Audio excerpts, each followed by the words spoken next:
Слава Україні! Вітаю вас, дорогі друзі! Мене звати Владлен Мараєв, ви на каналі «Історія без міфів», де ми розповідаємо про минуле України та світу без прикрас і фальсифікацій. Підписуйтеся на «Історію без міфів» і натискайте дзвіночок, щоб не пропустити наших нових відео. Хай квітне український YouTube.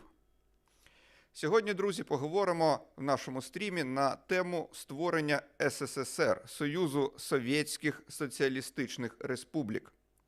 Як совєтська Україна пройшла еволюцію від автономної частини більшовицької Росії через вимушену, справді вимушену самостійність до статусу Союзної Республіки СССР. Чи справді СССР було створено 30 грудня 1922 року, тобто рівно століття назад? Чи все ж таки це міф, і насправді СССР було створено зовсім в інший день? І, власне, як це саме відбувалося, який проходив процес, які плани мав Сталін стосовно створення СССР, як йому протидіяли українські більшовики, що з цього приводу думав Ленін, який фактично вже був напівнедієздатний, і про багато інших цікавих моментів ми сьогодні будемо із вами говорити. Наприкінці стріму традиційно я відповідатиму на ваші запитання, тож, будь ласка, пишіть їх в чаті, але ближче до завершення розповіді, щоб їх можна було зручно побачити. Дорогі друзі, уже почався 11-й місяць повномасштабного вторгнення Російської Федерації в Україну. Росіяни продовжують здійснювати страшні злочини проти українського народу, проти всієї міжнародної безпеки, проти всього міжнародного права. Тому, шановні друзі, не забувайте, наш головний обов'язок – підтримувати українських захисників всіма доступними засобами.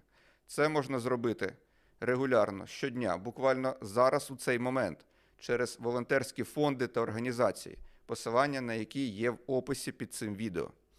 А сьогодні у нас особливий збір. Бійцям військової частини 3066 Національної гвардії України потрібна наша допомога. Маємо від них запит на вантажний мікроавтобус. Необхідна сума 200 тисяч гривень. Станом на сьогодні зібрано вже понад 86 тисяч, тобто, друзі, залишається приблизно половина цієї суми. Збором займається фонд Brave Ukrainians.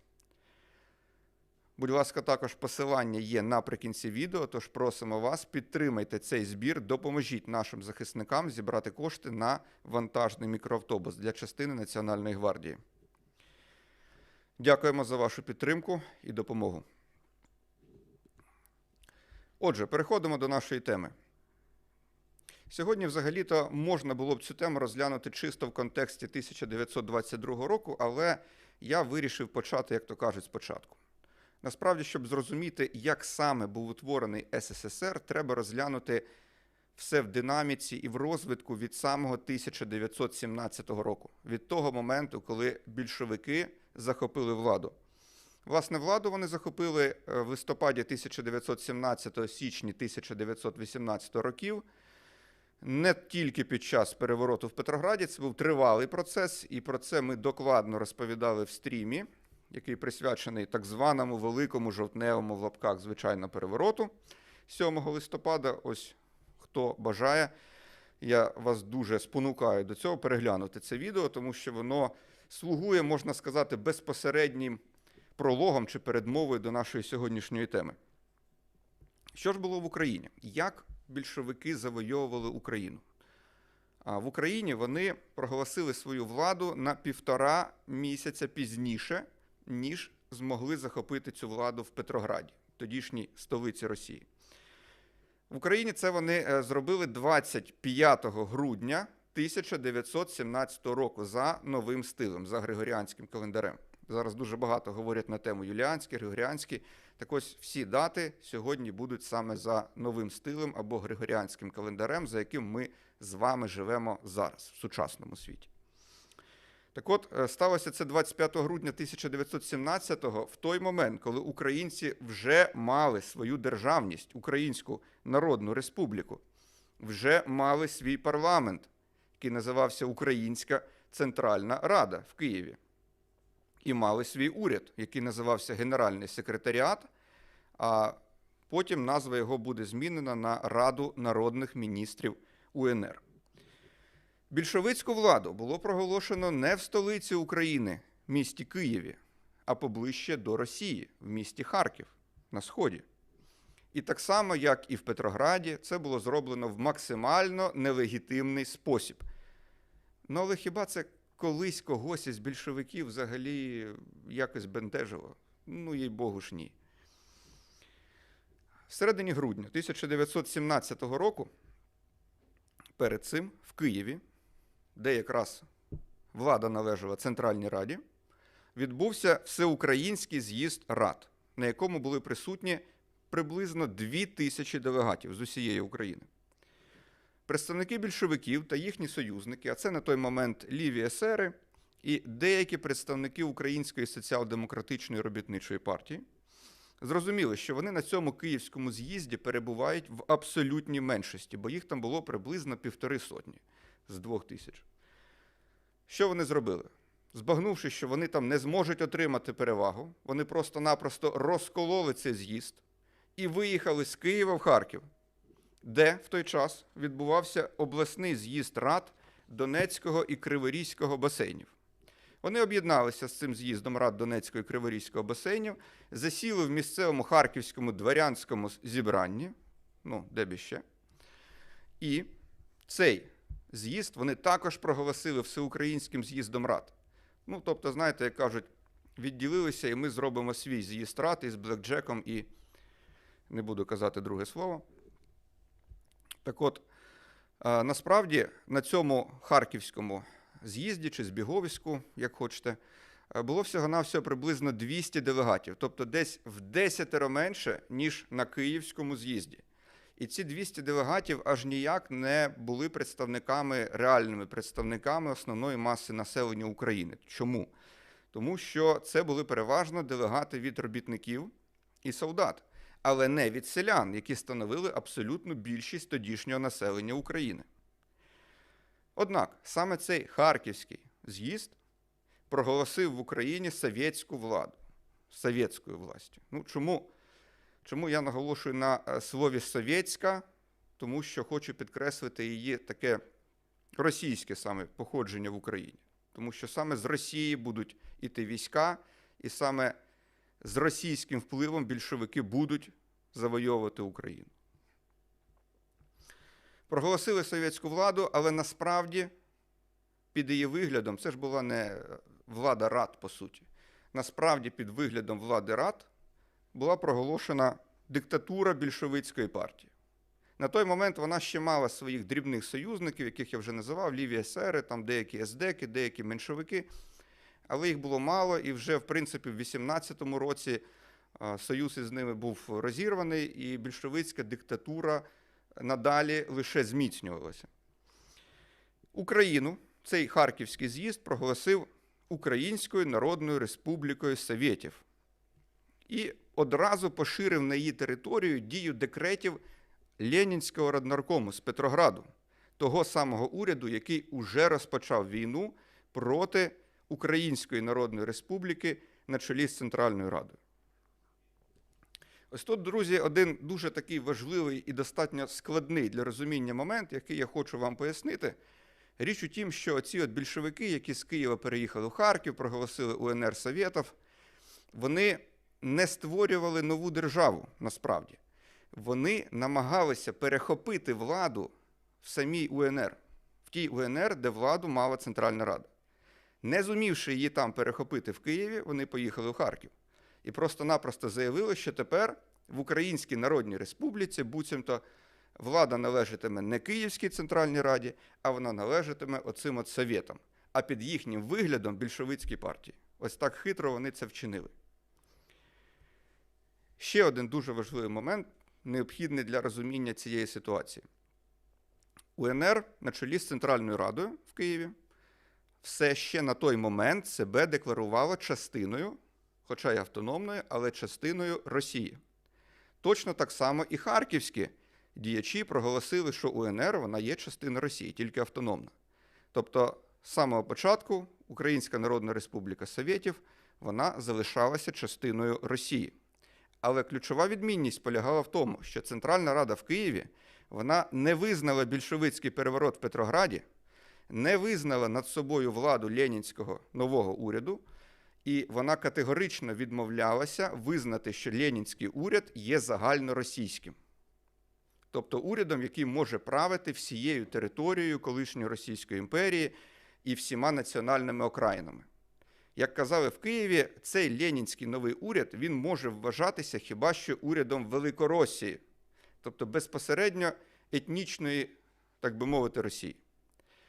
А в Харкові на цьому альтернативному псевдоз'їзді, який не був достатньою мірою представницьким, діячі одразу визнали над собою владу ленінського саме уряду, і вони визнали, що саме цей ленінський совнарком, він має владу над всією територією тодішньої Росії, включно з усіма національними окраїнами. Оце дуже важлива принципова відмінність. Рухаємось далі. Одразу після цього Харківського з'їзду це починається вторгнення більшовиків в Україну, і це вторгнення, воно було представлене як буцімто війна Харківського уряду проти Київського. Тобто, буцімто як гражданська війна на Україні, як вони казали. Тобто це класичний гібридний метод, який Російська Федерація наслідувала і застосовувала, всі ми це бачили на власні очі, з 2014 року, коли вона видавала своє вторгнення в Україну, видавала його за внутрішню війну, буцімто Донецького і Луганського урядів в лапках із офіційним Києвом. Технологія застосована більшовиками ще в 1917 році. Ситуація змінилася і доволі різко 3 березня 1918 року, коли більшовики уклали Брестський мирний договір з центральними державами. Нагадаю, друзі, що центральні держави – це Німеччина, Австро-Угорщина, Болгарія і Османська імперія. Цей Брестський мир офіційно оформив поразку Росії в Першій світовій війні. І його 6 стаття передбачала негайне виведення російських військ із території України. А ленінський уряд був зобов'язаний укласти мир із Києвом. Із Києвом, із Українською Народною Республікою, де владу мала Центральна Рада. Що ж в такій ситуації більшовикам було робити ось цією УНР Совєтів, яку вони, до речі, намагалися пропихнути на мирні переговори в Брест, але цей трюк там не пройшов. Центральні держави сказали, що ми таких не знаємо, з ними говорити не будемо, ми говоримо тільки з реальною УНР, з Центральною Радою. Розформувати цю УНР Совєтів, розпустити її урядові органи за непотрібністю – аж ніяк. Це ж більшовики. Вони вирішили проголосити її самостійною державою. І це було оформлено рішенням Всеукраїнського з'їзду Совєтів в місті Катеринослав, нинішня назва міста Дніпро, 19 березня 1918 року. Підкреслю, державна самостійність Совєтської України, проголошена в березні 1918 року, була вимушеним кроком і тимчасовим тактичним відступом більшовиків. Совєтська Росія тоді офіційно так і не визнала ось цю незалежність Совєтської України. І це тільки ще раз підкреслює фіктивність рішення, ухваленого тоді в Катеринославі. Як думали більшовики? Брестський мир забороняє Росії контролювати Україну? Ну окей, ми тоді проголосимо її самостійною від російського впливу, але все одно там керуватимуть більшовики. Для чого? Для того, щоб чинити збройний опір і намагатися втримати під своєю владою бодай якусь частину України. Для того, щоб чинити опір арміям центральних держав і армії УНР на чолі з Центральною Радою. От таке от політичне крутійство. Як відомо, тоді в більшовиків нічого не вийшло. Україну вони втратили повністю, не змогли зачепитися за жоден шматок території, тому що війська центральних держав в лютому-травні 1918-го просунулися на схід аж до річки Дон. Ось видно на мапі. Взагалі слід сказати, що за короткий період 1918-20 років більшовиків з України двічі виганяли повністю і ще один раз частково. Навесні 1918 року їх повністю вигнали з України німецькі і австро-угорські війська разом з армією УНР. Потім, влітку восени 1919 року, їх знову вигнала армія УНР, а також російські білогвардійці Денікіна, які наступали з півдня на Москву. І нарешті навесні влітку 1920 року їх частково вигнали з України армія УНР, знову ж таки, яка йшла в союзі з військом польським, та білогвардійська армія Врангеля, що наступала із Криму в Україну. Це вже 1920 рік. Ось теж, відповідно, на мапі можна прослідкувати, як рухалися фронти в 1920 році. Це лише яскраво ілюструє, наскільки запеклою була боротьба за Україну в ті роки, наскільки червоні категорично не хотіли поступатися нею і воліли затягти в тій чи іншій формі під контроль Москви. Уже не Петрограда, тому що ленінський уряд в березні 1918-го переїхав із Петрограда в Москву, в Кремль. Годі й казати, що, звісно, не бачили Україну самостійною і російські білогвардійці, адепти єдиної неділімої Росії. Тобто, безжально винищуючи одне одного, і білі, і червоні однаково прагнули панувати в Україні і не допускали її реальної державної незалежності. Втративши тимчасово Україну в 1918-му, більшовики одразу готували підґрунтя для повернення туди. Так, у липні 1918-го в Москві вони утворили Комуністичну партію більшовиків України. Тобто, хочу на цьому наголосити, друзі, в столиці Росії створюється партія для України, територію якої в той час більшовики зовсім не контролювали. Але куди вони збиралися дуже скоро повернутися, використовуючи цю партію як інструмент своєї політики. Ось така підривна діяльність. І це, врахуйте ще один нюанс, за Брестським миром більшовики були зобов'язані припинити будь-яку агітацію проти незалежної України, проти УНР, будь-яку підривну діяльність. Тобто це, по суті, пряме порушення Брестського миру. Але знову ж таки, коли ж вони дотримувалися, бодай, якихось міжнародних угод? В принципі, ніколи. Характерно, що перший склад Центрального комітету ЦК партії абсолютно не відповідав реальному етнічному складу населення України, де, звісно, повністю домінували етнічні українці. Цей Центральний комітет увійшли 9 євреїв, 5 росіян, лише 4 українців, 1 поляк, 1 німець і 1 грузин. Ні, це був не Сталін, це був Лаврентій Картвелішвілі. Тут для об'єктивності необхідно зазначити, що для тогочасних більшовиків вони були в основному такі переконані інтернаціоналісти. Тому для них етнічна приналежність мала достатньо мало значення. І в їхніх переконаннях головне це було здійснити світову комуністичну революцію. Тут етнічність, національність, місцеві інтереси були абсолютно другорядними. Сама ж новостворена Комуністична партія більшовиків України – це не була окрема партія, зовсім. Це структурний підрозділ Російської комуністичної партії більшовиків.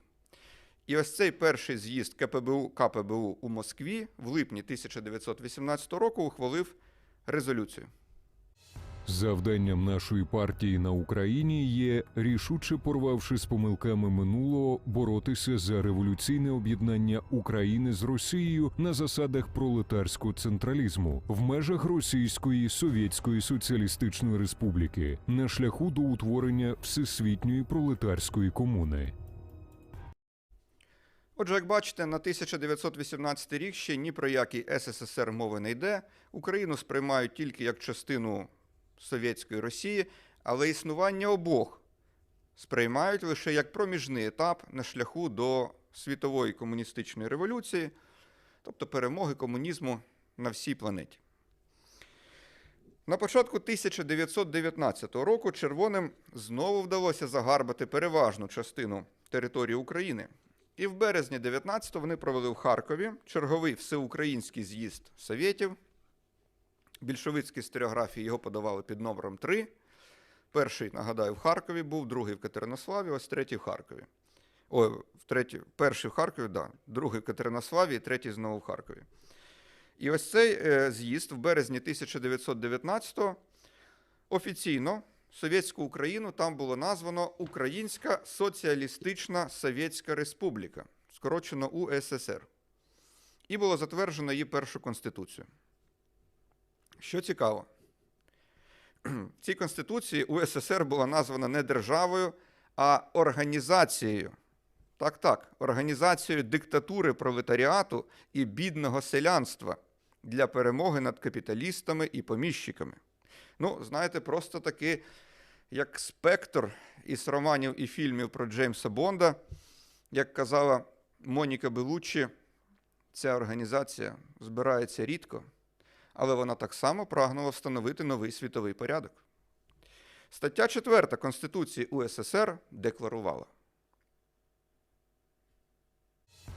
Пориваючи рішучо з минулим, намагаючись знищити разом з поділом загалу на кляси, а також і національний гніт і національну ворожнечу, Українська Соціалістична Радянська Республіка заявляє свій твердий намір увійти в склад єдиної соціалістичної радянської республіки, як тільки утворяться умови для її збудови. Разом з тим, Українська Соціалістична Радянська Республіка заявляє про свою повну солідарність з нині існуючими вже радянськими республіками і про свій намір вступити з ними в тісніше політичне об'єднання для спільної боротьби за перемогу світової комуністичної революції, в тісніше співтовариство в області комуністичного будівництва, можливо, лише в міжнародному масштабі.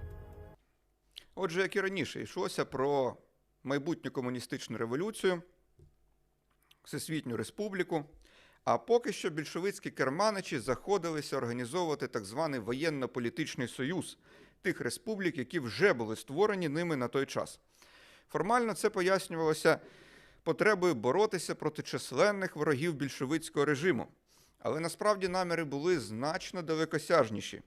В Кремлі дуже зраділи подіям, які відбувалися в Центральній і Західній Європі. Це розпад Австро-Угорщини, революція в Німеччині, лівацькі і прокомуністичні республіки в Угорщині, Словаччині, Баварії, Бремені, Ельзасі, Банаті.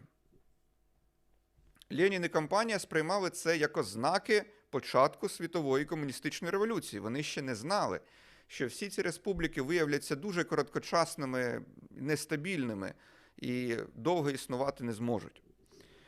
Тож, в такій парадигмі, в якій вони мислили і перебували тоді, існування окремих більшовицьких самостійних республік, воно було неможливим і навіть шкідливим. Тому що Ленін ще в 1916 році заявляв, метою є не лише зближення націй, а їхнє злиття. При цьому зливалися, звичайно, під зверхністю Москви, а російська мова нав'язувалася як спільна для всіх, принаймні на постросійському, постімперському просторі. Що ж до української мови, то більшовики тоді, в 1919-му, навіть пов'язували її з контрреволюцією і намагалися по максимуму витіснити з публічної сфери. Від кінця весни 1919 року комуністи намагалися централізувати управління обороною, фінансами, транспортною системою, поштою і телеграфом, народним господарством таких республік, як Україна, Латвія. І об'єднана в той час існувала тоді, недовго, але існувала така собі Литовсько-Білоруська республіка, скорочено Литбел. Проте, це були радше декларації про наміри, аніж реальна річ. Тому що створити повноцінний воєнно-політичний союз більшовикам тоді просто забракло часу. Весна і літо 1919-го принесли нові поразки для них. Не вдалося втриматися в Балтії. Під тиском польських військ було втрачено значну частину Білорусі, включно з містом Мінськ. Практично повністю більшовиків вигнали із України. Біла армія Денікіна стояла в 300 кілометрах від Москви, а ленінський уряд готувався до евакуації в Вологду або взагалі навіть до переходу у підпілля. Причому проблеми йому створили не тільки російські білогвардійці та армія Української Народної Республіки, головним отаманом якої був Симон Петлюра. Україною ширився масовий повстанський рух.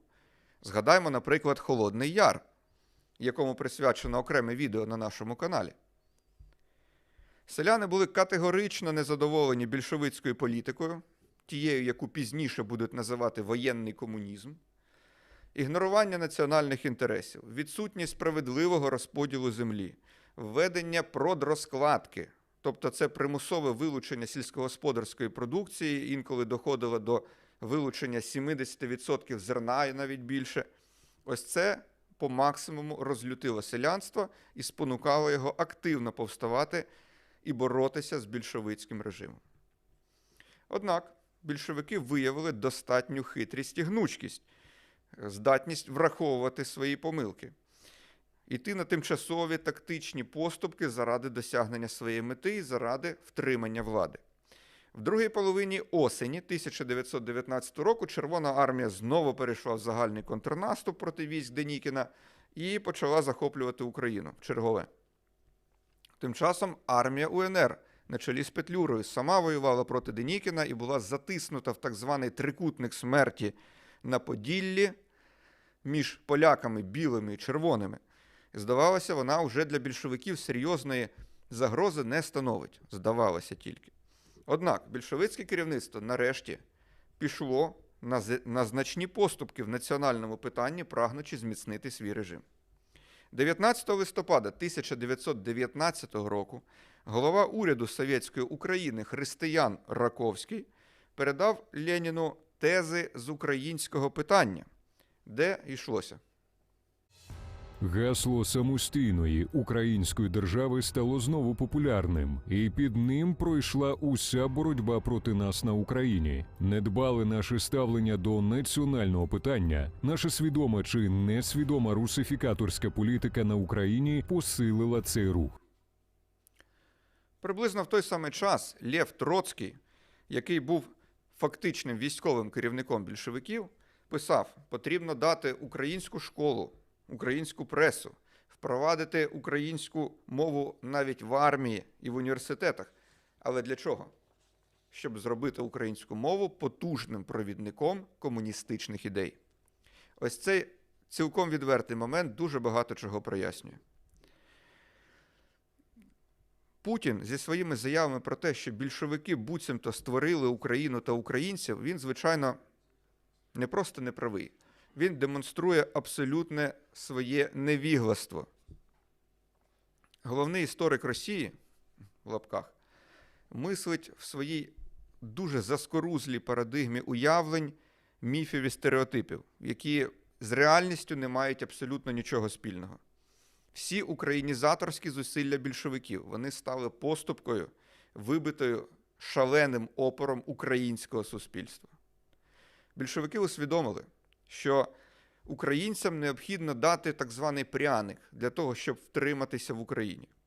Проте українізацію вони використовували винятково у своїх інтересах, аби легше пояснити українцям ідеї комунізму, посилити свій політичний вплив на українське суспільство.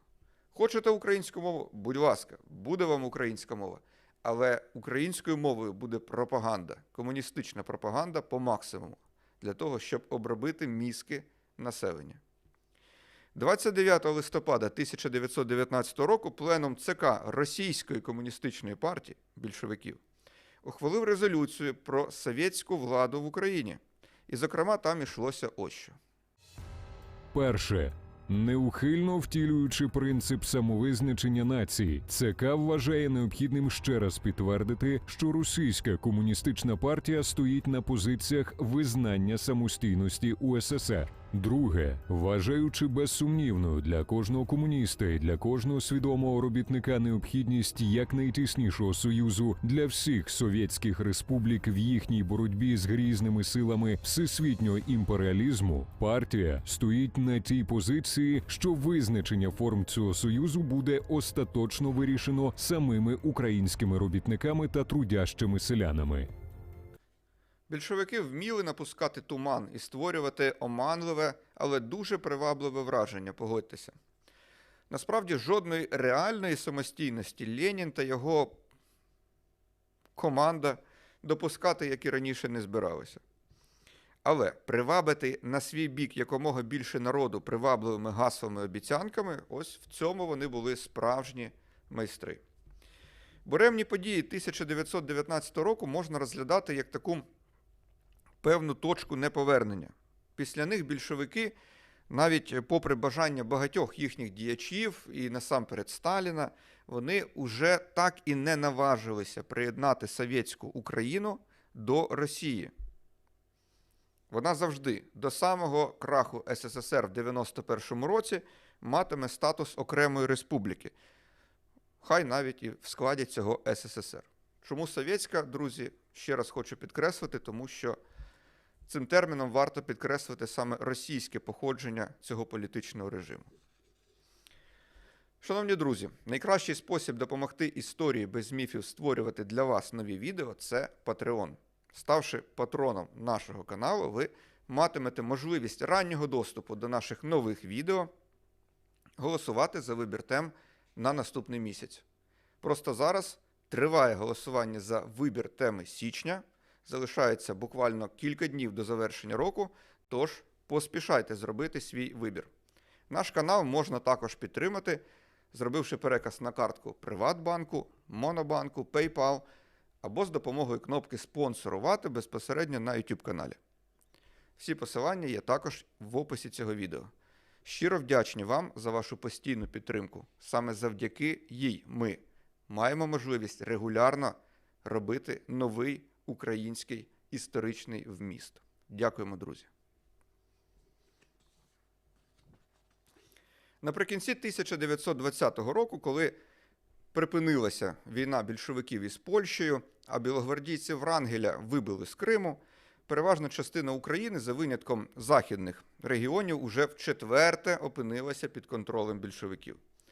Проте становище більшовицького режиму залишалося непевним, і ніхто не міг гарантувати, що буквально через кілька найближчих років цей режим не впаде. По-перше, не вщухав повстанський рух. По-друге, армія УНР готувалася за першої слушної нагоди вийти із таборів інтернування в Польщі та Румунії для того, аби відновити боротьбу за реальну незалежність. Білогвардійці так само зберігали всі свої армійські структури і сподівалися найближчим часом повернутися, щоб взяти реванш. Тож у Кремлі шукали нову формулу міждержавних відносин Совєтської Росії і Совєтської України. 28 грудня 1920 року в Москві було підписано так званий союзний договір. З російського боку автографи поставили Ленін, на той момент хто він? Голова уряду Совєтської Росії і лідер більшовицької партії, тобто фактичний керівник їхньої держави. А також Георгій Чичерін, народний комісар закордонних справ РСФСР. І з українського боку договір підписав Християн Раковський. Він суміщав посади очільника уряду Совєтської України і народного комісара закордонних справ. Отже, все виглядало як формально буцімто угода між двома рівноправними державами, дарма що в обох реально керувала одна й та сама партія. Але нагальна причина такого кроку Москви публічно не розголошувалася і про неї згадували достатньо рідко. Річ у тім, що в той самий час більшовики вели мирні переговори з Польщею в столиці Латвії, в Ризі.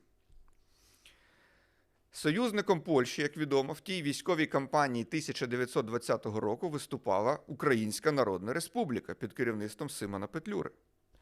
І Москва прагнула будь-що не допустити участі цієї УНР в мирних переговорах, не допустити її як рівноправну сторону переговорів. Вона хотіла продемонструвати, Москва хотіла продемонструвати, буцімто ця УНР не має жодного впливу, немає території, немає громадян, це фейкова держава, яка не відображає інтересів українського населення. А от справжньою буцімто державою українського народу є саме ось ця УССР, Совєтська Україна. І для того, щоб посилити це враження, в Москві пішли на офіційне визнання її незалежності. Треба сказати, що план спрацював. Делегати Совєтської України були допущені до переговорів в Ризі, і вони підписали Ризький мир як окрема сторона цього договору. Польща, згідно Ризького миру, визнала незалежність Совєтської України і Совєтської Білорусі, а так звану Петлюрівську УНР не допустили до переговорів, нічого вона там не підписала. Хоча сталося це не тільки через протидію більшовиків, а ще й тому, що Польща сама відмовилася підтримувати УНР через те, що виснажена була війною, що тривала вже кілька років, і мала дуже багато економічних труднощів, породжених цією війною. Отже, російсько-український договір в Москві 28 грудня 1920 року містив взаємне визнання незалежності. Ба більше, стаття 2 документу передбачала: з самого факту колишньої приналежності території УССР до колишньої Російської імперії для УССР не випливає жодних зобов'язань відносно кого б то не було. Ну і, відповідно, відносно Росії також.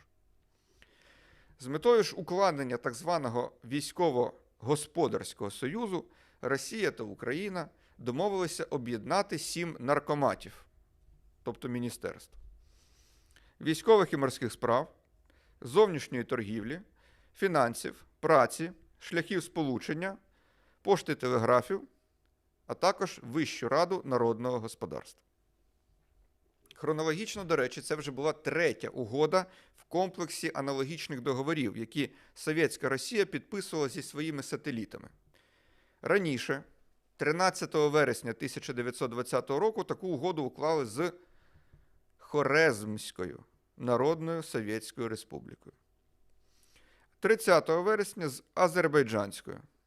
А пізніше, після договору з Україною, в 1921 уже році, подібні угоди уклали з Білоруссю, Бухарою, Грузією та Вірменією. Як пише доктор історичних наук, відомий наш історик професор Станіслав Кульчицький в своїй праці «Комунізм в Україні. Перше десятиріччя», договірний комплекс зв'язував Росію з тими національними окраїнами колишньої імперії, в яких державній партії вдалося утвердити свою владу. Зміна форми не вплинула на суть взаємовідносин між республіками. Реальне становище характеризувалося управлінням з центру всією периферією. Партія, профспілки, господарські і силові відомства були побудовані на однакових засадах демократичного центризму, що забезпечувало єдність управління. Тут варто пояснити, що демократичний центризм або демократичний централізм – це ленінський принцип побудови партії, який будується на жорсткій ієрархії. Тобто меншість обов'язково підпорядковується більшості, нижчі за рангом органи обов'язково виконують розпорядження вищих органів партії. Дуже важливим кроком, спрямованим на зміцнення більшовицького режиму, став перехід до нової економічної політики, скорочено знаменита абревіатура НЕП. Сталося це в березні 1921-го. Відповідне рішення було ухвалено на 10-му з'їзді Російської комуністичної партії більшовиків. Комуністи пішли на нечуване. Вони погодилися на відновлення ринкових відносин, на часткову реставрацію капіталізму. Продрозкладку на селі замінили на продовольчий податок. Що це означало? Тепер держава вилучала не 70 і більше відсотків зерна, а лише 20-30. Решту селянин міг залишити на власні потреби або ж надлишки продати. І це спонукало, будемо відверті, друзі, це спонукало багатьох селян припинити збройний опір, більшовицькому режиму. Крім того, врахуйте, що дуже багато людей втомилися від війни. І це не жарти, це абсолютно правда. Війна тривала з 1914 року, уже 7 років поспіль.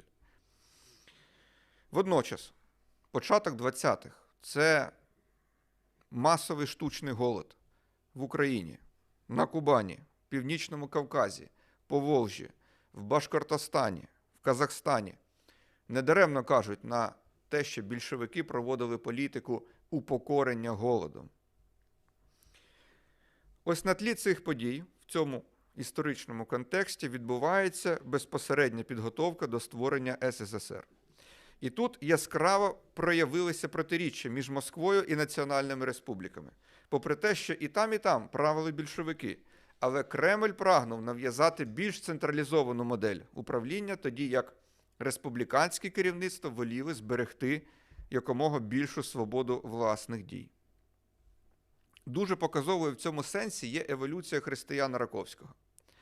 Справжнє його ім'я Кристьо Станчев, болгарин за походженням, підданий Румунського королівства, переконаний комуніст, інтернаціоналіст.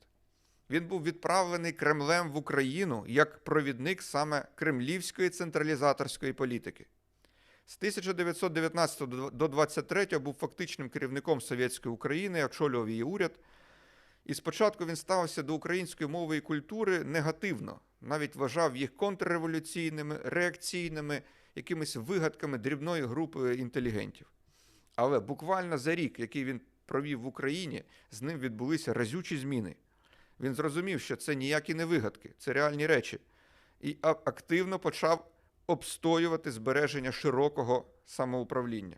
В 1920 році Раковський казатиме, що українська мова має стати домінуючою мовою України.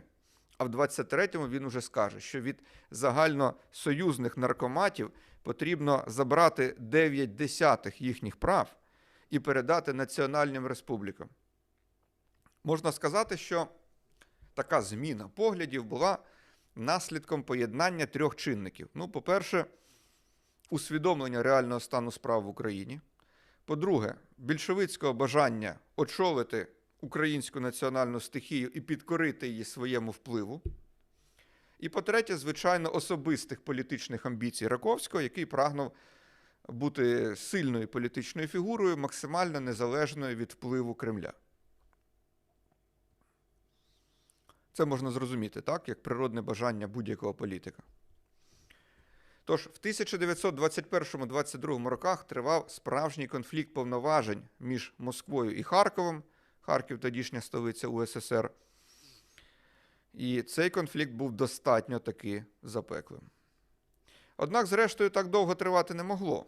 На початку 1922 року вже раніше згаданий нарком закордонних справ РСФСР Георгій Чичерін порушив питання про включення національних республік знову в склад Росії. Він вважав, що це потрібно зробити до початку Генуезької конференції з економічних і фінансових питань, яка була запланована на квітень-травень 1922 року. Для чого? Для того, щоб Совєтська Росія на міжнародній арені офіційно виступила від імені всіх контрольованих Москвою територій. Це дуже занепокоїло харківський уряд.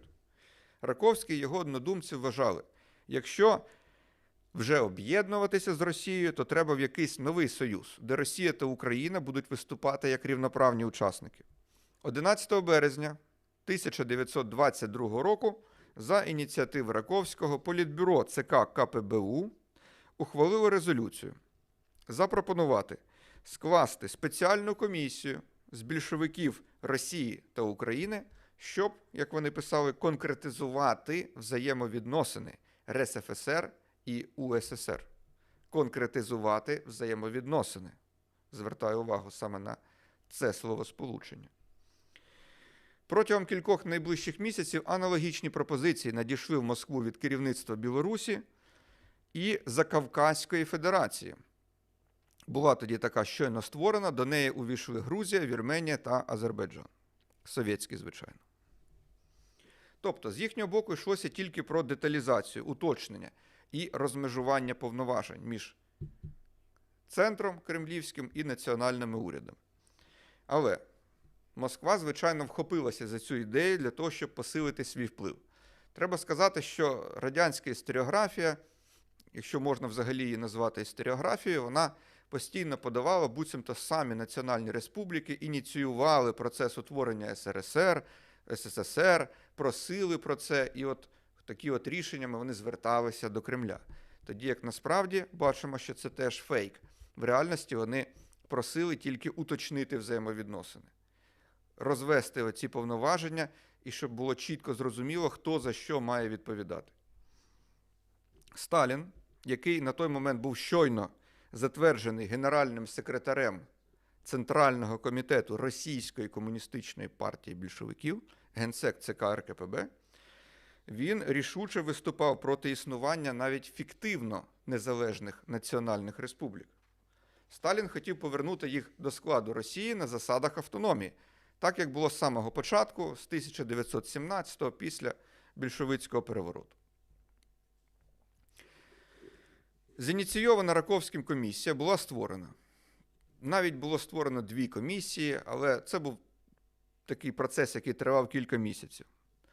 Сталін намагався через комісію проштовхнути свій план автономізації, тобто повернення національних республік до складу Росії на засадах автономії. Розуміючи, що Раковський буде категорично проти і що саме від українського керівництва походить спротив, найсильніший спротив його ідеям, Сталін в обхід Раковського заручився підтримкою важливого діяча в більшовицькій Україні. Це керівник КПБУ тодішній Дмитро Мануїльський, перший секретар ЦК КПБУ на той момент. Хоча Мануїльський був за походженням українець, родом з Волинської губернії, він уже тоді, в 22-му році, виявив себе вірним сталінським протеже. Можливо, навіть цілком можливо, що саме завдяки цьому Мануїльському вдалося стати одним із тих небагатьох впливових більшовицьких діячів, які уникли сталінських репресій в 30-ті, в 40-ві роки, в 50-ті навіть на початку. І він залишався в високих кабінетах аж до самої смерті Сталіна. А от Раковському так не пощастило абсолютно. Сталін, як людина мстива і жорстока, добре пам'ятав, який опір чинив Раковський його плану автономізації, і за першої ліпшої нагоди намагався йому якось помститися. В результаті уже всередині 20-х Раковського відтерли від реальної влади, в 23-му його з України вивели, перевели на дипломатичну роботу в Європі, а потім через короткий час навіть звільнили з неї. В 30-х роках йому впаяли заслання, там ще з кінця 20-х. Наприкінці 30-х йому дали 20 років тюрми за те, що він буцімто англійський та японський шпигун, типове звинувачення для часів сталінського терору. Але він не відсидів ці 20 років, бо у вересні 1941-го Раковського розстріляли під містом Орел в Медведівському лісі напередодні приходу туди німецьких військ. Відома теж історія, що коли Червона армія відступала, багатьох політичних в'язнів просто-напросто розстрілювали в тюрмах або десь неподалік в лісах, ярах, для того, щоб банально їх не вивозити і щоб, не дай Боже, вони не залишилися під німецькою окупацією і не почали там вести якусь пропаганду, відкривати людям очі на злочини сталінського режиму. 4 вересня 1922 року Мануїльський писав Сталіну. Утворення на окраїнах самостійних республік відповідало певному етапу нашої революції. Це була неминуча поступка національній стихії, яку революція привела в рух, і яка, спираючись на невдоволення селянської маси, могла перетворитися в найсерйознішу вандею. Зміна економічної політики внесла заспокоєння в село, вибивши ґрунт з-під ніг політичних сепаратистів, які намагалися використати економіку для своїх цілей. Український мужик національним питанням не цікавиться і більше брати участь в бандах політичного характеру не хоче. Сталін намагався якомога швидше реалізувати свій план автономізації, користуючись тим, що Ленін тимчасово, як то кажуть, вибув з гри. У Леніна були дуже серйозні проблеми зі здоров'ям. Як відомо, ще в 1918 році на нього стався замах. В Леніна стріляли, він був тяжко поранений. Крім того, в сучасній літературі дуже часто, я думаю, ви всі про це знаєте, трапляється твердження, що Ленін давно і серйозно хворів на сифіліс, хоча серйозних документальних підтверджень досі не пред'явлено цій версії. А в травні 1922-го у Леніна стався перший інсульт. Півроку після того він лікувався, трошки прийшов до адеквату восени 22-го року. Звісно, ці півроку він фактично не міг брати участі у справах, але і покращило йому зовсім ненадовго, тому що далі в нього буде другий і третій інсульт, які зроблять його зовсім практично недієздатним, і врешті-решт він помре уже в січні 24-го. 22 вересня 1922 року, коли у Леніна настало тимчасове покращення, Сталін написав йому в підмосковну садибу Горки, де Ленін проходив лікування.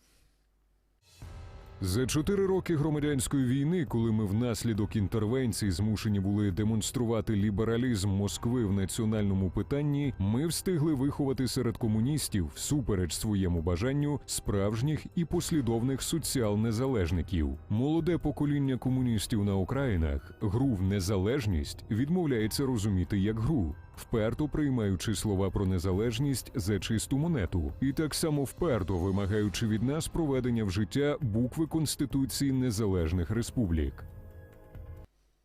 Сталін достатньо відвертий в своїх словах. Він існування самостійних совєтських республік сприймав саме як гру і фікцію. І треба розуміти, що таке сприйняття національних республік в нього зберігатиметься і тоді, коли він стане повновладним диктатором в СССР. З висоти нашого часу можемо уявити, чим загрожував Україні в перспективі сталінський план, якби він здійснився. Після розпаду Союзу, через 70 років майже, міжнародне визнання отримали тільки ті держави, які мали статус окремих республік Союзу.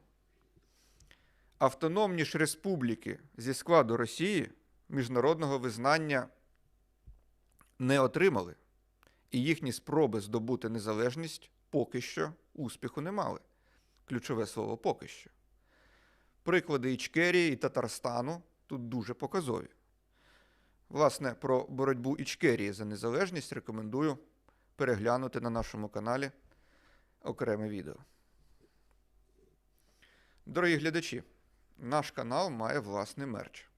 Це футболки і худі з гаслом «Хай квітне український YouTube».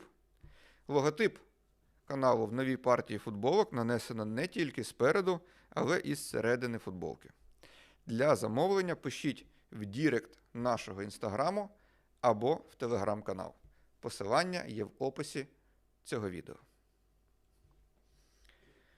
План Сталіна 22 року мав шанси бути затвердженим, але восени 22-го Ленін трошки оклигав і включився у справи. І сталінський план він цілком забракував. Чому? Звісно ж, не тому, що Ленін був палким прихильником реальної самостійності совєтських республік. Зовсім ні. Просто Ленін був хитрий політик. Він був готовий на все, аби втримати і зміцнити владу. Він уже проголосив нову економічну політику. Здавалося б, абсолютно небувалий крок для комуніста. А тепер він загравав із керівництвом національних республік. Ленін вважав, що сталінський російський централізм, як би це дивно не звучало від грузина, він матиме лише зворотній ефект, сприятиме посиленню відцентрових тенденцій. Тому що більшовики в Харкові, Мінську, Тбілісі, Баку, Єревані будуть активніше опиратися тиску з боку Москви. Він вважав, що не треба їм давати поживи, навпаки, треба заманити в Союз привабливою ідеєю, заманити їх оцією ідеєю буцімто рівноправних республік, бо все одно Москва зберігатиме контроль. Нікуди вони від неї не дінуться. Тож Ленін натомість запропонував створити так звану Федерацію другого поверху. Перший поверх – це Російська Федеративна Республіка і Закавказька Федеративна, яка включала Грузію, Вірменію, Азербайджан. До них додаємо ще унітарні Українська і Білоруська республіки, і утворюється другий поверх федерації, що повинна була спочатку за планом Леніна мати назву «Союз Совєтських Соціалістичних Республік Європи і Азії». Але потім останні два слова Європа і Азія відкинули, очевидно, назва здавалася дуже громісткою, і залишилося тільки СССР. Пленум ЦК Російської комуністичної партії більшовиків в жовтні 22-го року затвердив саме ленінський план, бо Ленін все ще зберігав авторитет, хоча й хворів. Тоді ще не знали, що в нього зовсім скоро буде другий і третій інсульт, і він зовсім, як то кажуть, зійде на пси. А Сталін на той момент просто теж іще не мав настільки багато авторитету, щоб переплюнути Леніна. І спротив національних республік був, їхнього керівництва, я маю на увазі, був достатньо сильним. Отже, що ж саме відбулося 30 грудня 1922 року?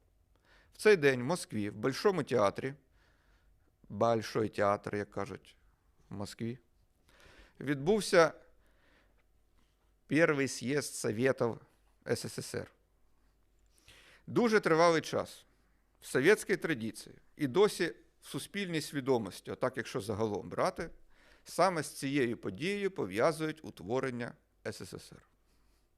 Але український історик Геннадій Єфіменко, кандидат історичних наук, він працює в Інституті історії України НАН України, принагідно дуже рекомендую ознайомитися з багатьма його статтями на цю тему на таких ресурсах, як «Цей день в історії», «Історична правда» та інших. Дуже аргументовано доводить. Реально СССР в цей день не був створений. Він був створений пізніше. Тому що 30 грудня 1922 року проект декларації і договору про утворення СССР схвалили не в цілому, як вимагав Сталін, а лише в основному. Ініціатором чого, до речі, виступив представник України Міхаїл Фрунзе. Той самий Фрунзе, який командував Збройними силами України і Криму і з допомогою анархістів Махна переміг білогвардійців Врангеля, витіснивши їх з Криму. Чому не в цілому, а тільки в основному схвалили? Тому що документи були дуже сирими, недосконалими, їх треба було доробляти. І їх відправили на доопрацювання. Оці установчі документи СССР. Через це декларація і договір про утворення СССР набрали чинності не 30 грудня 22-го, а тільки через півроку.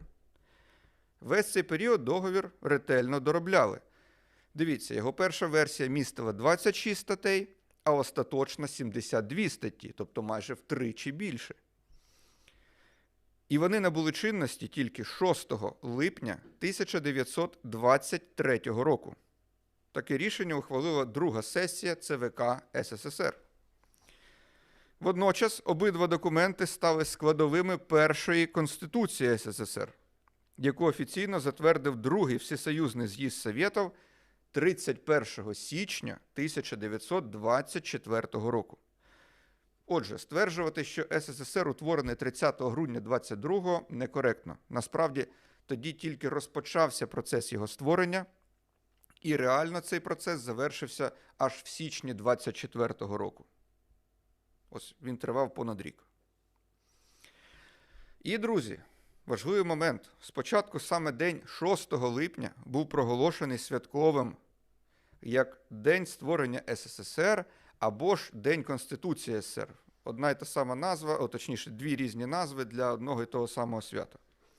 І саме 6 липня відзначали річницю утворення СССР близько 10 років, до 33-го. І тільки коли Сталін остаточно утвердив свою диктатуру, він зробив все, аби викорінити пам'ять про дату 6 липня. Чому?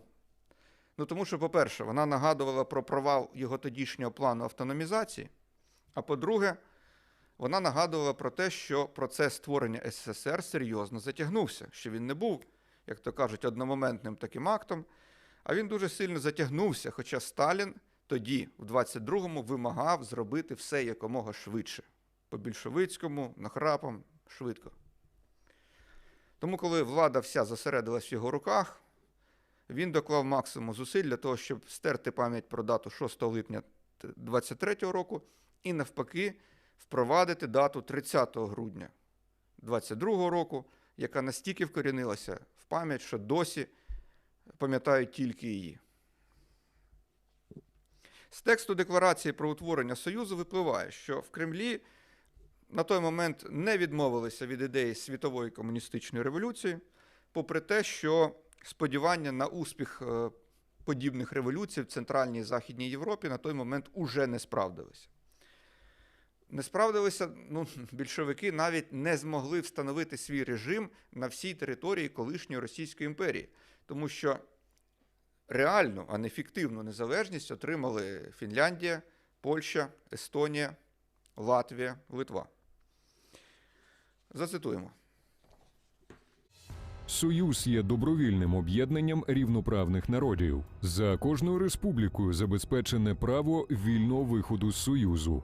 Доступ в Союз відкритий всім соціалістичним совєтським республікам, як існуючим, так і тим, що мають виникнути у майбутньому. Нова союзна держава буде надійним оплотом проти світового капіталізму і новим вирішальним кроком на шляху об'єднання трудящих усіх країн у світову соціалістичну совєтську республіку.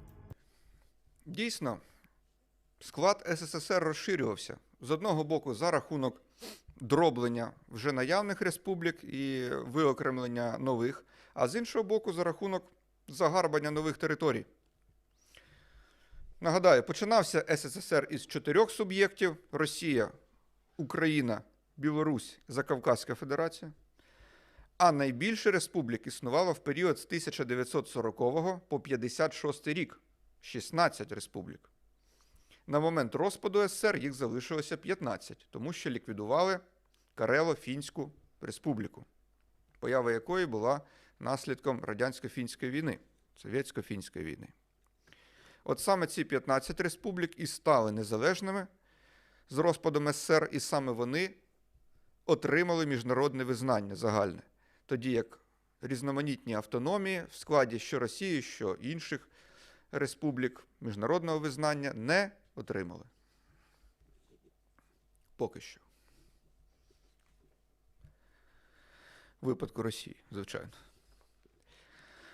Початково СССР був оголошений диктатурою пролетаріату. Дуже модний такий термін в ті часи серед більшовицького керівництва. Ця диктатура пролетаріату мала би здійснюватися робітничим класом саме через систему совєтів. Тому за Конституцією верховним органом влади СССР був з'їзд совєтів, який відбувався, до речі, нерегулярно, з інтервалами від 1 до 4 років. А в проміжках між цими з'їздами керувати мав Центральний виконавчий комітет та його президія. При цьому так звані непролетарі були позбавлені виборчих прав, і вони їх не мали аж до ухвалення нової Конституції СССР в 1936 році, відомої як Сталінська Конституція. Цих людей називали російським словом лишенці, позбавлені прав, лишенні прав, лишенці. Кого зараховували до так званих лишенців? Це був широкий спектр осіб. Ті, хто використовували найману працю, займалися приватною торгівлею, священнослужителі, або раніше за царського режиму служили в поліції, жандармерії чи охранці. Охранка – це спецслужба часів Російської імперії. Зрозуміло, що, в принципі, від втрати права голосу на виборах лишенці, здавалося б, нічого реально не втрачали, бо всі вибори в Совєти були фарсом і просто таки наругою над поняттям демократія, без реальної конкуренції з заздалегідь відомими переможцями. Але Річ же в тім, що позбавлення права голосу на виборах тягнуло автоматично за собою безліч інших обмежень для людини.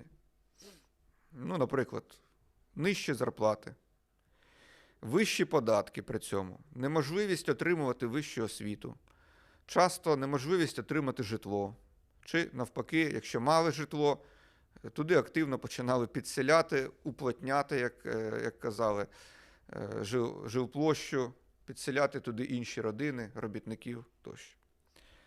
Також лишенці зазвичай не могли обіймати якихось серйозних впливових посад.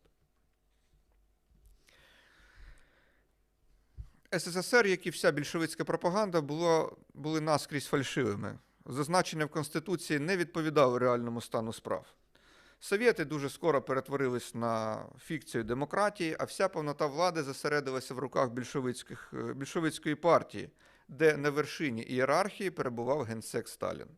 Саме партія була тим стрижнем, на якому тримався СССР, Совєтська імперія, до самого кінця свого існування. Не випадково цю державу часто називають держава-партія через дефіс. Бо коли цей стрижень почали з неї висмикувати, вона розпалася. Союзний договір також передбачав створення 5 загальносоюзних наркоматів міністерств. Це закордонні справи, оборона, зовнішня торгівля, транспорт, пошта і телеграф. Отже, ці 5 сфер належали винятково до компетенції Москви. Натомість до республіканської компетенції, наприклад, України чи Білорусі, належали такі наркомати, як внутрішні справи, юстиція, земельні справи, освіта, охорона здоров'я, соціальне забезпечення. Але насправді протягом 1920-30-х Москва вибудувала жорстко централізовану імперію, що спиралася на партійний і репресивно-каральний апарат. І все ж таки, в усіх 3 конституціях СССР, перша була в 23-24 роках, і, нагадаю, вона складалася з 2 частин – Декларації про створення СССР і Договору про створення СССР. Друга конституція в 1936-му, третя і остання в 1977-му, вже при Брежнєві. Так от, в усіх 3 конституціях містилася стаття про те, що кожна союзна республіка має право вільного виходу зі складу Союзу. Така от демократична норма закладена з самого початку, в часи, коли ще більшовики допускали певний плюралізм думок всередині своєї партії, звичайно, до того ще, як Сталін став повновладним диктатором, ця норма залишалася. Зокрема, для того, щоб приваблювати республіканське керівництво, щоб воно завжди залишалось максимально лояльним. Звучало це, звісно, багатообіцяюче, мовляв, не хочете залишатись в Союзі, виходите з нього. Але насправді реального юридичного механізму виходу просто-напросто не існувало. Не було документів, де прописувалося, як саме республіка має виходити зі складу СССР. Так тривало аж до 3 квітня 1990 року, коли Москва ухвалила закон про порядок вирішення питань, пов'язаних із виходом Союзної Республіки з СССР. Цей закон передбачав, що вихід можливий тільки шляхом проведення всенародного референдуму в республіці. Україна скористалася цією правовою нормою, провела референдум 1 грудня 1991 року і абсолютно законно вийшла зі складу Союзу, ставши незалежною державою, за що й проголосували 90,32% від тих, хто взяв участь у цьому референдумі. А про основні причини і перипетії краху СССР рекомендую переглянути спеціальний випуск на «Історії без міфів».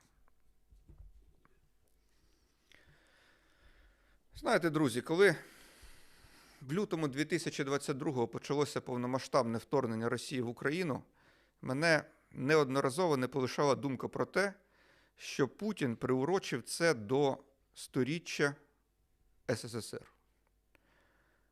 Він бо реваншист, він бо марить такими імперськими категоріями. І він уже називав розпад СССР головною геополітичною катастрофою ХХ століття. Тож цілком очевидно, що він саме під сторіччя хотів відродити таку собі імперію, показати, який він крутий всьому світові, і увійти, як йому здавалося, назавжди в історію. Ну, як людина глибоко неосвічена, йому, звичайно, геть не втямки, що насправді СССР заснували не в 1922 році, але що це змінює? І яке ж велике щастя, що українські захисники повністю обламали всі його плани. А тепер, шановні друзі, відповіді на ваші запитання із чату.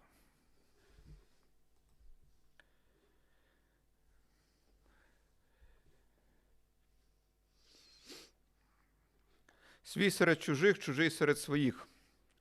Наш постійний глядач. Що відомо про політику українізації та її згортання в українських районах РСФСР? Це дуже об'ємна, дуже цікава тема. І я сподіваюся, що наступного року ми зробимо окреме відео про неї, тому що важлива тема, несподівано, до речі, важлива. Здавалося б, це питання досить призабуте, не дуже актуальне, може не так і цікаве. Аж ні. Виявляється, путінські заяви про те, що більшовики своєю українізацією витворили українців, знову поставили на порядок денний всю цю тему сторічної давнини, тому треба її детально розглянути. А от про українізацію в Росії у нас трохи згадувалося. Було відео про Зелений Клин, тобто про далекосхідну Україну в Примор'ї, там біля узбережжя Тихого океану, і там трошки ми розповідали про те, як відбувалася українізація там, наприкінці 20-х, 30-х навіть роках.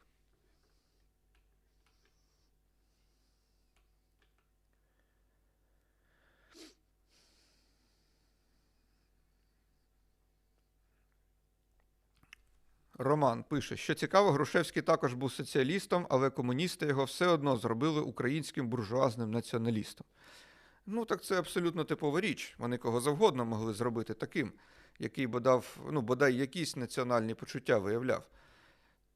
По суті, Раковського зробили таким самим чистого комуніста, і Троцький взагалі був оголошений ворогом народу, хоча Троцький був абсолютно чистим комуністом, прихильником теорії перманентної революції.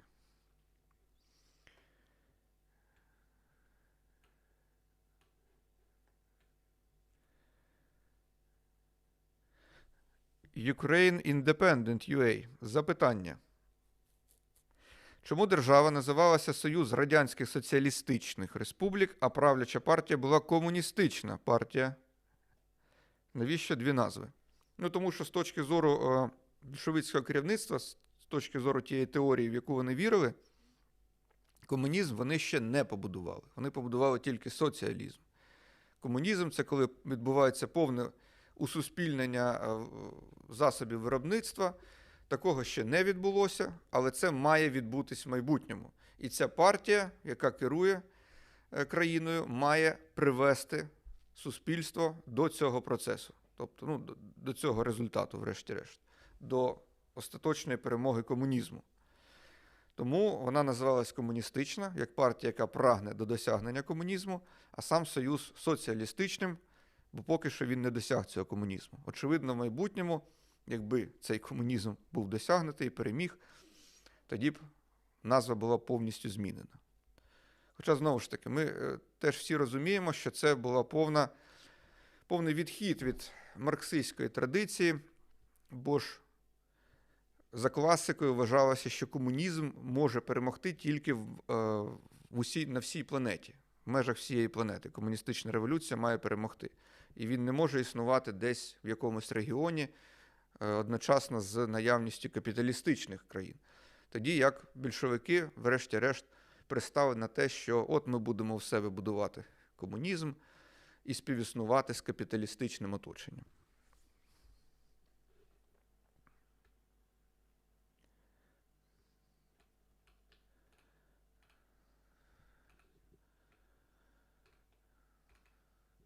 Так, дуже багато бачу запитань в чаті, друзі.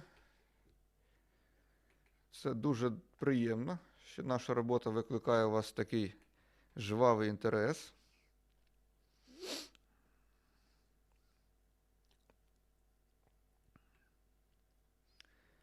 І бачу, що історія більшовицьких часів вас теж цікавить. Є питання про верхівку РСР. Все це гарні теми для майбутніх випусків.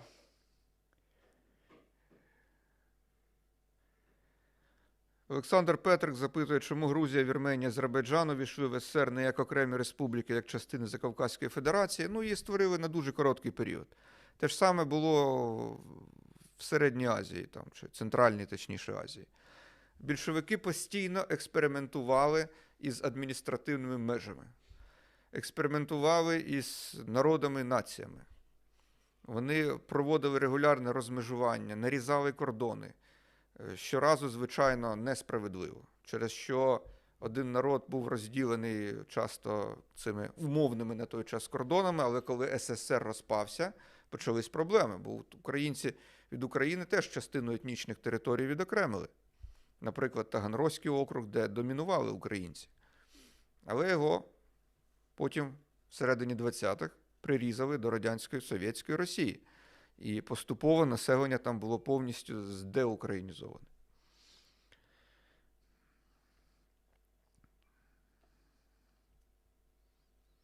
Богдан В-20 пропонує теми «Громадянська війна в США і відносини Англії та Шотландії». Про відносини Англії та Шотландії є відео, ми на початку червня 2022 його випустили. Називається воно, ну там на прев'ю зображено Мела Гібсона і написано «Слава Шотландії», «Шотландії слава». А про громадянську війну в США обов'язково хочемо зробити в подальшому.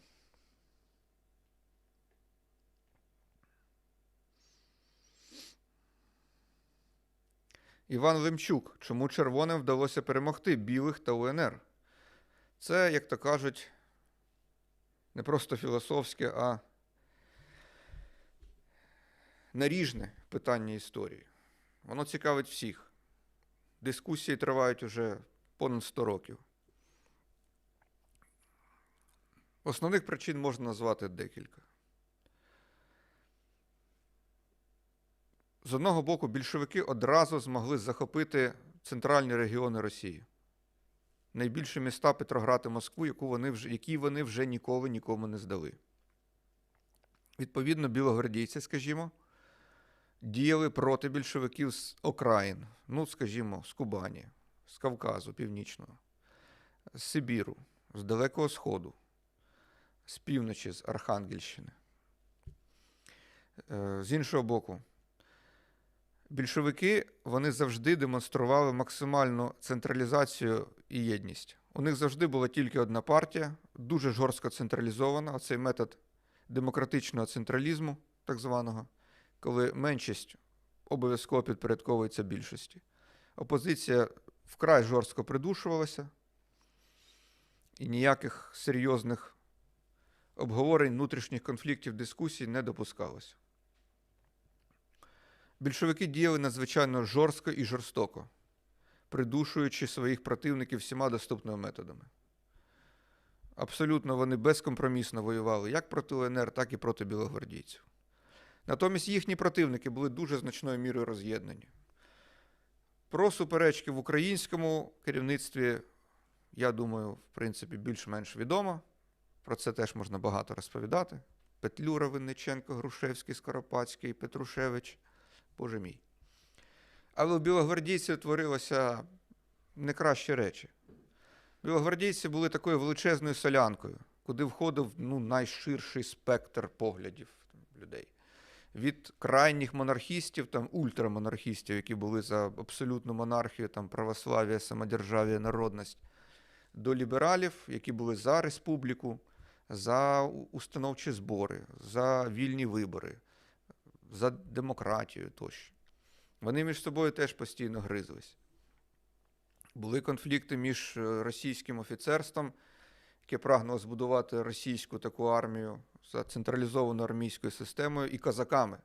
Козаки кубанські, донські, терські, астраханські мали власні інтереси, прагнули своєї автономії, а то й незалежності навіть від тієї Росії. більшовики не мали настільки серйозних розбіжностей, внутрішніх проблем. Підтримка, яку отримували, УНР мінімально отримала якусь підтримку з-за кордону, хіба що Польща в 1920-му трошки допомогла. Білогвардійці, те, що вони отримали від Антанти, було абсолютно недостатньо для загальної перемоги. Ось так, якщо казати про найголовніші причини. Але про цю тему можна теж дуже багато говорити.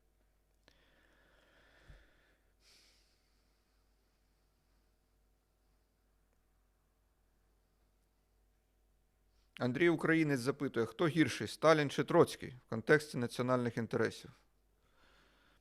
Що Сталін, що Троцький однаково надзвичайно жорстокі, безкомпромісні люди. Шукати з них когось кращого, як то кажуть, теорема Ескобара. Єдине що, те, що Сталін зумів подолати всіх своїх можливих, явних чи неявних, чи вигаданих опонентів і утвердити свій режим, абсолютну владу практично на 30 років. А Троцький був викинутий ним не просто з політичного олімпу, а навіть з країни, так що був змушений тікати. Був висланий спочатку з СССР, а потім емігрував аж у Мексику. Тож він не мав так багато часу, щоб проявити себе. Але в ті часи, коли Троцький мав владу, коли він реально керував Червоною армією з 18-го року, він себе проявив надзвичайно жорстоко. Він був готовий на будь-які жертви, на будь-які репресії заради досягнення абсолютної покори і заради перемоги.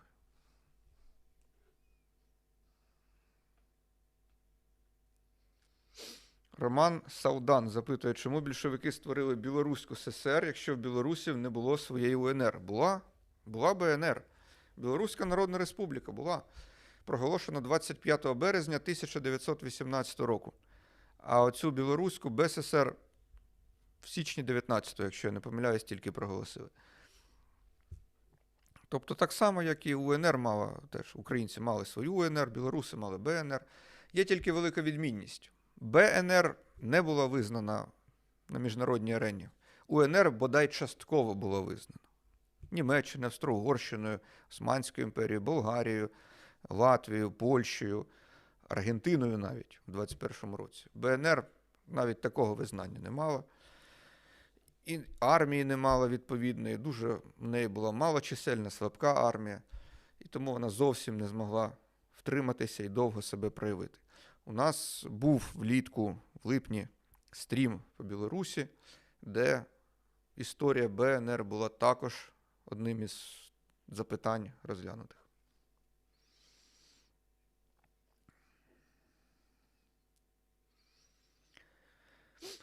Олександр Мушта хороше питання ставить. Якщо Сталін не зміг проштовхнути свій проєкт автономії при Леніні живому, то чому він після смерті Леніна знову не переформатував СРСР? Тому що він, не переформатовуючи СССР офіційно за документами конституційними, він по факту вибудував таку систему, де національні республіки перетворилися на становище маріонеткових, залежних абсолютно сателітів від Москви настільки, що практично не відрізнялися від статусу якихось автономій Росії. Йому навіть не потрібно було перебудовувати для цього документи. Так була вибудована структура вся партійного апарату, бюрократичного апарату і репресивно-карального апарату. А в документах залишались всі оці демократичні настанови, всі оці совєти залишалися теж для створення видимості демократії в країні. Бо весь більшовицький режим, він був значною мірою ось тим туманом, який напускався на свідомість мас для того, щоб створити таке привабливе, хороше враження, і для закордону створювати таке враження. Тоді це було значно простіше робити, всі ж ми розуміємо, що тоді не було таких можливостей оцінювати реальну ситуацію, як зараз, не було інтернету, коли всі могли будь-що проникнути, з'ясувати, відзняти, сфотографувати, поширити будь-яку інформацію негайно. Тоді можна було навіть настільки впливати на світ, що переконувати, буцімто голодомору немає в Україні. І створюючи таку фіктивну уяву про цю державу, як буцімто про демократичну, де і республіки мають свої права і можуть вийти, в принципі, в будь-який момент, в реальності була створена така жорстко централізована імперія під Сталіна, який стояв там на верхівці. Ігор Зеленюк запитує, чи враховувались національні питання в середовищі білогвардійців? Це теж одне із проблемних запитань, і одна з причин поразки білого руху російського – це практичне ігнорування національного питання білогвардійцями. В основному вони не визнавали цього національного питання, хіба що окрім Польщі та Фінляндії. Той же Дінікін визнавав принаймні Польщу і Фінляндію. Але будемо відверті, якби білогвардійці перемогли, от уявімо, що вони взяли Москву. Я дуже-дуже сумніваюся, щоб вони не спробували загарбати Польщу там, чи Фінляндію. Просто Польща і Фінляндія ще в Російській імперії мали такий статус, бодай формально напівнезалежний. Там герцогство Фінляндське, царство або ж королівство Польське. І повставала Польща двічі проти Російської імперії. Тож і міжнародне визнання Фінляндія і Польща одразу отримали, дуже швидко принаймні.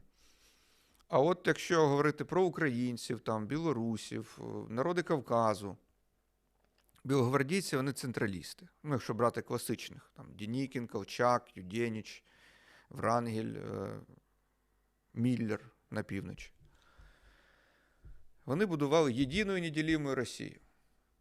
Точніше, там 3 складових. Великая, єдина, неделимая. Як зараз там Холмогоров та інші придурки кажуть. В чому річ? Річ в тім, що коли їх припекло, дуже серйозно так припекло, в 1920 році, наприклад, коли їх вже просто затиснули в Крим, і там командував Руська армія, вона називалася, командував барон Врангель, вони вже, як то кажуть, не від хорошого життя були змушені йти на поступки, намагатись домовитися з цими ж, з УНР спробувати. Але все одно вони так і не пішли на ці реальні кроки. Це було базікання. Це були переговори, політичний торг такий, торгівля така йшла. Хто кого більше обдурить, випередить там десь на півкорпуса. Бо уже в листопаді 1920-го врангелівські представники заявили українським на переговорах, що вони готові визнати незалежність УНР. Але до реального визнання справа не дійшла. Бо вони тільки готові були. І це в той момент, листопад 20-го, коли їх уже з Криму випихали в море, в Чорне. Вони вже сідали на кораблі і були готові відпливати в Константинополь. Як то кажуть, пізно пити боржомі.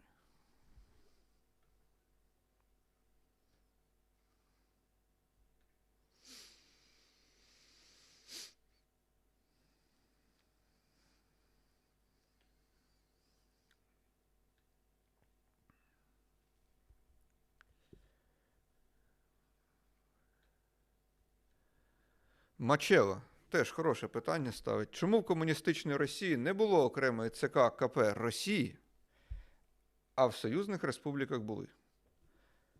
Це, до речі, тільки підкреслює, що побудований СССР був новою формою Російської імперії. Новою формою Російської імперії. Навіщо Росії окрема партія, якщо реально її партія – це всесоюзна партія, яка до 25-го року мала назву РКПБ, з 25-го ВКПБ, Всесоюзна комуністична партія, а з 52-го мала назву КПСС, Комуністична партія Совєтського Союзу. Тому що от вона реально була російською по факту, а українська, білоруська, там, азербайджанська, грузинська і так далі – це просто її філії, регіональні відділення. Тому навіть і не думали про те, щоб створити партію для Росії, цим самим, по суті, поставивши Росію на один рівень із Україною, Білоруссю там, і так далі. Це абсолютно не треба було робити. вже і так було зрозуміло, що оця от всесоюзна партія, вона є, в принципі, російська.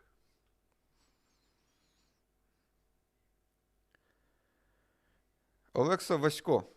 Втома від війни. Одна з причин перемоги комуняк, то може і зараз вони грають вдовгу і мають шанс. А вони грають вдовгу, до речі, друзі. Судячи з того, що вони роблять і що заявляють, вони повністю переформатовують зараз свою пропаганду в те, щоб грати вдовгу. І враховуючи історичний досвід, вони намагаються, вони сподіваються, що їм це допоможе. Мовляв, вдовгу виграли Другу світову, вдовгу виграли більшовики в підсумку. І треба сказати, що вони сподіваються на те, що затягування війни, війна на виснаження, на ресурси, дасть їм якийсь ефект. Тому треба розуміти, що дуже багато буде залежати від того, яку підтримку отримуватиме Україна. Тому що зрозуміло всім об'єктивно, що ресурси Росії більші за ресурси України. Але Україна бореться не тільки за себе. Вона бореться за весь цивілізований світ. І, безумовно, сили цього світу, які підтримують Україну, значно більші за всі ресурси Росії. Тому, якщо Україна продовжуватиме отримувати стабільну підтримку своїх союзників, зрозуміло, що російський план провальний.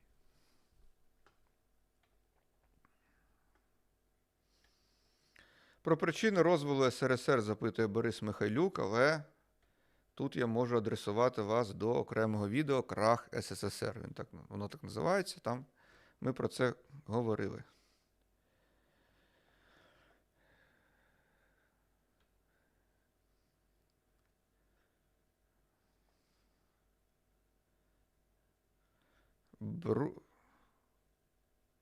Руслер запитує, та все ж таки Україна стала незалежною тільки в 91-му році?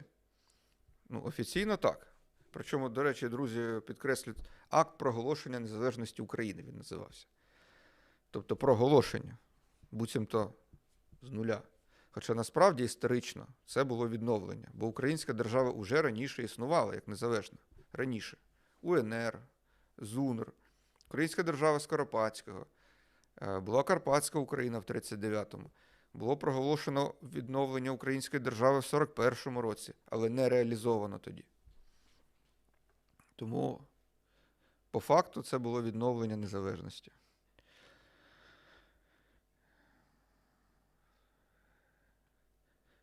Так, друзі, і Артем Рудиченко.